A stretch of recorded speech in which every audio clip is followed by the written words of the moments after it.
నమస్తే welcome to our channel నేను విశాల్ని గతంలో ఉన్న ఐఏఎస్ అధికారిపై సంచలన వ్యాఖ్యలు చేశారు వైసీపీ నేత భూమన కరుణాకర్ రెడ్డి అసలు ఏం జరిగింది ఇలాంటి అన్ని డిస్కషన్ చేసే ముందు స్టూడియోలో ఉన్నారు పొలిటికల్ అనలిస్ట్ శ్రీలీల గారు ఉన్నారు వారిని విషయాలను తెలుసుకునే ప్రయత్నం చేద్దాం నమస్కారం మేడం నమస్తే అమ్మా మేడం భూమన కరుణాకర్ రెడ్డి గతంలో ఉన్న ఐఏఎస్ అధికారిపై సంచలన వ్యాఖ్యలు చేయడం కారణం ఏంటి మేడం ఐఏఎస్ అధికారి శ్రీలక్ష్మి అసలు ఈవిడ ఎవరు ఎక్కడి నుంచి వచ్చింది ఏంటి గతంలో ఎవరి దగ్గర పనిచేసింది ఎందుకు జైలుకి వెళ్ళింది జైలుకి వెళ్ళి వచ్చిన తర్వాత మళ్ళీ ఎవరి దగ్గర పనిచేస్తుంది మరి ఇప్పటికీ ఆవిడ ఎక్కడుంది మరి నారా చంద్రబాబు నాయుడు గారు 2024 ఎలక్షన్లో ముఖ్యమంత్రిగా గెలిచిన తర్వాత ఆవిడ ఫ్లవర్ బొకే ఇవ్వటానికి కూడా అక్కడ పర్మిషన్ ఎందుకు దొరకలేదు అంటే అసలు ఈ భూమన కరుణాకర్ రెడ్డి ఈ రోజున మాట్లాడటానికి గల కారణాలు ఇక్కడ ఇవన్నీ కూడా ఒకటైతే వైఎస్ఆర్సీపీ పార్టీ వాళ్ళు మహిళలకు ఇచ్చే గౌరవం ఏంటి వీళ్ళ మహిళా నాయకులందరూ కూడా ఈ రోజున మాట్లాడాలి మరి ప్రతిసారి బయటకు వచ్చేసి మహిళలకు అన్యాయం జరుగుతుంది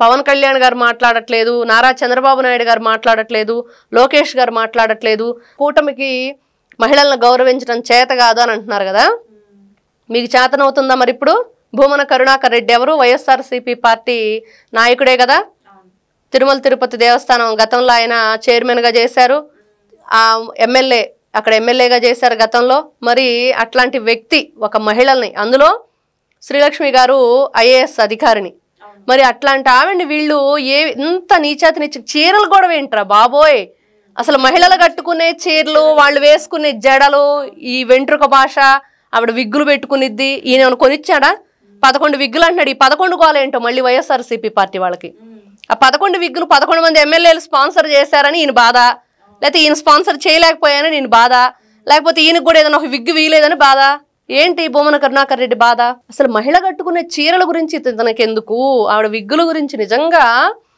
ఆవిడ మనం గతంలో చెప్పుకున్న ఏదైతే ఈ గాలి జనార్దన్ రెడ్డి కేసు ఉందో అక్కడ వీళ్ళు అక్రమంగా తవ్వారు అన్న దాంట్లో ఈవిడ సంతకాలు ఉన్నాయని ఆవిడ అప్పుడు జైలుకి వెళ్ళారు ఆవిడ చాలా చిన్న వయసులో ఐఏఎస్ అయ్యారు ఆవిడ మంచి ఫ్యామిలీ బ్యాక్గ్రౌండ్ ఉంది వాళ్ళ హస్బెండ్కి మంచి పేరుంది ఆయన ఒక ఐపీఎస్ మరి ఆవిడ అక్కడ ఎవరి ప్రలోభాలకు గురయ్యి లేకపోతే భయభ్రాంతులకు గురయ్యా లేకపోతే డబ్బుకు ఆశపడా ఏదో మరి ఎవరికి తెలియని విషయం అది ఆవిడ అక్కడ సంతకాలు చేశారని దాని ద్వారా జైలు శిక్ష అనుభవించినప్పుడు ఆ జైలులో ఆవిడ కృంగి కృషించిపోయారు ఆ బిడ్డల పెళ్లిళ్ళు జరిగినా కూడా బయటకు వచ్చిన పరిస్థితి లేదు పర్మిషన్ లేవు ఎవరు పట్టించుకున్న నాదుడు లేడు అయినా కూడా ఆవిడ అక్కడ జైలు శిక్ష అనుభవించి బయటకు వచ్చిన తర్వాత బెయిల్ మీద జగన్మోహన్ రెడ్డి సీఎం అయ్యాక బయటకు తీసుకొచ్చాడని మరి ఆయన దగ్గరే నియామకాలు జరిగినాయని ఏదో మున్సిపాలిటీకి సంబంధించిన కొన్ని శాఖల్లో ఆవిడ అధికారినిగా పనిచేసిందని దాంట్లో కూడా 2019 నుంచి 24 వరకు కూడా అవకతవకలు జరిగినాయని ఈ రోజున వినిపిస్తుంది అసలు ఎవరు అధికారంలో ఉన్నప్పుడు ఆవిడ పనిచేశారు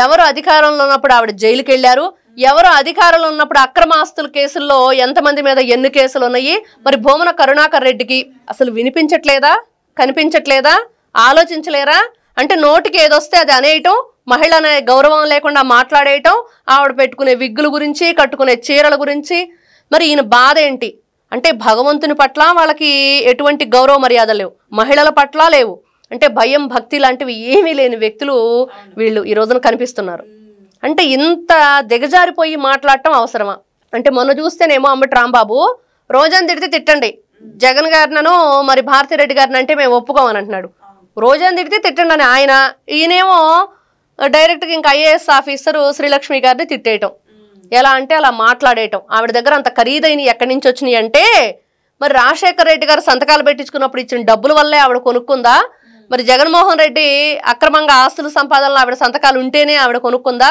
మరి ఎక్కడి నుంచి కూడబెట్టుకుంది మరి వీళ్ళు చెప్పారు వివేకానంద రెడ్డి హత్య చేసిన గొడ్డలు కొనుక్కొచ్చిన దస్తగిరికి ఒకప్పుడు టీ తాగటానికి కూడా డబ్బులు లేవు ఇప్పుడు అన్ని డబ్బులు ఎక్కడి నుంచి వచ్చినాయి అంటే మీరు ఇచ్చినాయే కదా గొడ్డలు కొనుక్కరాటానికి మర్చిపోయినట్లున్నారు వీళ్ళు అక్రమాలు చేయించడం అన్యాయంగా వాళ్ళకి డబ్బులు ఇచ్చేయటం ఆ డబ్బులు ఇచ్చిన డబ్బులతో వాళ్ళు ఎంజాయ్ చేస్తుంటే ఇప్పుడేమో వాళ్ళకి అన్ని డబ్బులు ఎక్కడి నుంచి వచ్చినాయి అని చెప్పి వీళ్ళే క్వశ్చన్ చేయటం ఇది వీళ్ళ తంతంతా అధికారంలో ఉన్నప్పుడు ఇలా అధికారం పోయిన తర్వాత నిందులు వేయటం మాకు సంబంధం లేదు అసలు ఆవిడ టీడీపీ మనిషి అంటున్నాడు భూమన కరుణాకర్ రెడ్డి నిజంగా ఇట్లాంటి వ్యక్తులకి దేహశుద్ధి చేయాలా కేసులు పెట్టాలి వీళ్ళ మీద ఎలా అంటే అలాగా ఒక సొసైటీలో ఉండి గౌరవంగా స్త్రీలను గౌరవించడం మర్యాదగా మాట్లాడటం కొన్ని విలువల్ని మనం ఉండాలి, ఆ విలువలతో కూడిన మాటలు మాట్లాడాలనేది మర్చిపోయిన వ్యక్తులకి ఖచ్చితంగా వాళ్ళకి పనిష్మెంట్ ఉండాలి.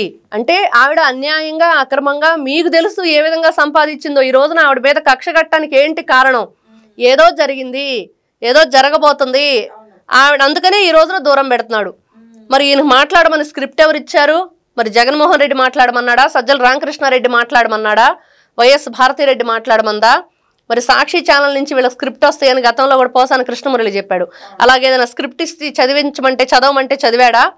అంటే వీళ్ళు మాట్లాడే మాటలకి అర్థం ఉండదు, చేసిన పనులకి అర్థం ఉండదు. దోచుకోవటం, దాచుకోవటం, పంచుకోవటం, ఇది మాత్రమే తెలుసు. ఆ పంచుకోవటం, ఆ వాటాల దగ్గర తేడాలు వచ్చినాయా? మరి శ్రీలక్ష్మి ఎక్కువ వాటా తీసుకుని భూమన కరుణాకర్ రెడ్డికి తక్కువ ఇచ్చిందా? భూమన బుకాయింపులు. ఈయన మా దొంగ కాదు మీ దొంగ అంటున్న ఇంకో దొంగ, అంతే. ఈయన వీళ్ళందరూ దొంగలు, అందరు కలిసి దొంగలు ఊళ్ళు పంచుకున్నట్టు పంచుకున్నారు అధికారంలో ఉన్నప్పుడు. ఓ దొంగ ప్రెస్ మీట్ పెట్టి ఇదిగో ఈ దొంగ మా దొంగ కాదు మీ దొంగే అని చెప్తున్న మరో దొంగ. అలానే ఉంది భూమన మాటలు. ఎందుకు ఈ దొంగ మాటలు? ఎందుకు ఈ డొంక తిరుగుడు వ్యవహారాలు?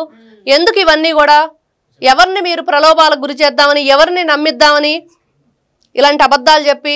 అందుకనేనా నువ్వు మీ ప్రెస్ మీట్ సక్సెస్ అవ్వాలన్నా నేను జగన్మోహన్ రెడ్డి విఘ్నేశ్వరుడు పూజ చేశాడు. శ్రీలక్ష్మి ఎలాంటి చర్యలు తీసుకోబోతుంది మేడం, ఏం చెప్తారు మీరు? ఆవిడేం మాట్లాడుతుంది? ఆవిడ కౌంటర్గా మీరు నా గురించి మాట్లాడొద్దనో లేకపోతే మీ అసలు విషయాలు మొత్తం బయట పెడతానని చెప్పిద్ది. మరి అంతే కదా, మీ బ్రతుకు బండారం, మీ చీకటి వ్యవహారం అంతా బయటకు తీస్తాను, ఎవరు చేయమంటే నేను చేశాను, ఎవరు సంతకాలు పెట్టమంటే పెట్టాను, మరి ఎవరి ఆదేశాలతో నేను పనిచేశాను అనేది ఆవిడ చెబితే అప్పుడు తెలుస్తుంది. అసలు ఎవరో, దొరెవరో, దొంగ ఎవరో అన్ని విషయాలు బయటకు వస్తాయి. కాబట్టి ప్రజలందరికీ తెలుసు దాదాపుగా ఎన్ని వేల కోట్ల రూపాయలు దండుకున్నారు, ఎన్ని వేల కోట్ల రూపాయలు మీరు వెనకేసుకున్నారు, దాంట్లో వాటాలు వేసుకున్నారు. అంటే దోచుకో, దాచుకో, పంచుకో అని చెప్పి మీరు చేయటం, ఈ రోజున మీరు ఆమెని యూజ్ చేసుకొని ఈ రోజున వదిలేయటానికి, బయటకు నెట్టేయటానికి ఆవిడ మీద నిందలు.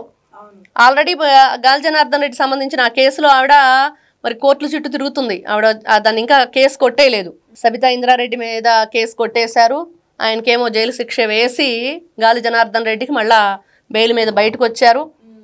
మరి ఇన్ని విధాలుగా కేసు నడిచి దాంట్లో ఆవిడ ఇప్పుడు నిందితురాలుగా ఆరోపించబడుతూ మరి ఇంకా కూడా ఆవిడకి ఇంకా వాయిదాలు జరుగుతూ ఉన్నాయి. ఆవిడ పిటిషన్లు వేసుకుంటుంది, బెయిల్ రావట్లేదు. ఇన్ని రకరకాలుగా జరుగుతుంటే మరి ఇతను ఈ రోజున వచ్చేసి ఆ దొంగ మా దొంగ కాదు అని దొంగ మాటలు చెప్తున్న వ్యక్తిని ఏ విధంగా చూడాలి? అంటే ఇట్లాంటి వ్యక్తులు ఇంకా ఎంతటికైనా దిగజారిపోతారు. అంటే నువ్వు ఏదైనా ఒక ఆరోపణ చేయాలంటే ధైర్యంగా బయటకు వచ్చి ఆవిడ చేసిన ఏమైనా ఉంటే చెప్పు. అంతేగాని ఆవిడ చీరల గురించి మాట్లాడటం, ఆవిడ పెట్టుకునే నగల గురించి మాట్లాడటం, ఆవిడ పెట్టుకునే విగ్గుల గురించి, ఆ 11 విగ్గులు, ఈ 11 ఏంటి వైఎస్ఆర్సీపీ పార్టీ వాళ్ళకి? ఈ 11 విగ్గులు ఏం చెప్తున్నాయి? 11 మంది ఇచ్చారని చెప్తున్నాడా భూమన కరుణాకర్ రెడ్డి? లేకపోతే 11 ఉన్నాయని చెప్పి ఈయన బాధ? అందులో లక్షల విలువైన విగ్గులంట. మరి ఈయన దగ్గరుండి చెక్కులు రాసి ఇచ్చినట్టు మాట్లాడుతున్నాడు ఆ విగ్గులు కొనటానికి. మరి ఎలా తెలిసింది నీకు? ఆవిడ మరి అంతే కదా, చాలా సిల్లీగా, కామెడీగా, చీప్గా ఉంటాయి ఇవన్నీ. మరి ఇలా మాట్లాడుకునే వ్యక్తులు వీళ్ళు మేమేదో ప్రజలను ఉద్ధరిస్తాము, మాకేదో తిరుమల తిరుపతి మీద ప్రేమ కారిపోతుంది, మేము దేశాన్ని ఉద్ధరిస్తాము, దేశాన్ని ముందుకు నడిపిస్తామని మాట్లాడుతుంటే చాలా హాస్యాస్పదంగా ఉంటుంది. ఇంత దిగజారిపోయి చీరల గురించి, మహిళలతో వాళ్ళకున్న విగ్గుల గురించి మాట్లాడుతున్న భూమన కరుణాకర్ రెడ్డి ఈ బుకాయింపులు, ఈ దొంగ తిరుగుడు వ్యవహారాలు, వీళ్ళ దొంగ మాటలు, ఇట్లాంటి దొంగలు చెప్పే దొంగల మాటల్ని ఎవరో కూడా వినరు, ఎవరు పట్టించుకోరు. శ్రీలక్ష్మి మాత్రం గట్టిగా కౌంటర్ ఇస్తుంది. మీ బ్రతుకులన్నీ ఆవిడ బయట పెట్టిందంటే అప్పుడు వీళ్ళకు ఉండిద్ది. సో ఇదని చూసారు కదా, భూమన కరుణాకర్ రెడ్డి ఒక ఐపీఎస్ మీద సంచలన వ్యాఖ్యలు చేశారు. తర్వాత ఆమె ఏమని స్పందిస్తుందో నెక్స్ట్ వీడియోలో తెలుసుకుందాం. Thank you. నమస్తే.